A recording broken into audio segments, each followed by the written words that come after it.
Tea news పేరు వింటేనే గుంపు మేస్త్రికి గుండెల్లో రైళ్లు పరిగెడుతున్నాయా? రేవంత్ దగాకోరు పాలనను బట్టబయలు చేస్తామని వణుకు పుడుతున్నదా? అందుకే తప్పుడు కేసులు పెట్టి వేధించాలని కుట్రలు చేస్తున్నాడా? నల్గొండ మంత్రిపై ఎన్టీవీలో ప్రసారమైన కథనానికి టీ న్యూస్కు ఏం సంబంధం? టీ న్యూస్ పై తప్పుడు ఫిర్యాదులేంటి? మళ్లీ దానిపై సిట్ విచారణ డ్రామాలేంటి? ఐఏఎస్ల సంఘం క్షమాపణ కోరింది, నోటీసులు పంపింది.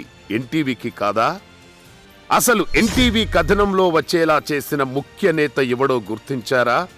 ఆ వ్యవహారాన్ని దాచేందుకే టీ న్యూస్తో పాటు తెలంగాణ మీడియాపై కుట్రలా? ఈ వ్యవహారంలో టీ న్యూస్, తెలంగాణ మీడియా ఛానళ్లు ఎక్కడి నుంచి వచ్చాయి? టీ న్యూస్లో కథనం ప్రసారమైందని ఐఏఎస్ల సంఘమేమైనా చెప్పిందా? టీ న్యూస్ తెలంగాణ ఛానళ్ల వివరణ కోరిందా? సమైక్య రాష్ట్రం నుంచి ప్రభుత్వాల కుట్రలను ఛేదించడం టీ న్యూస్కు అలవాటే. తెలంగాణ కోసం ఉద్యమ సమరంలో పురుడు పోసుకున్న వారియర్స్ మేము.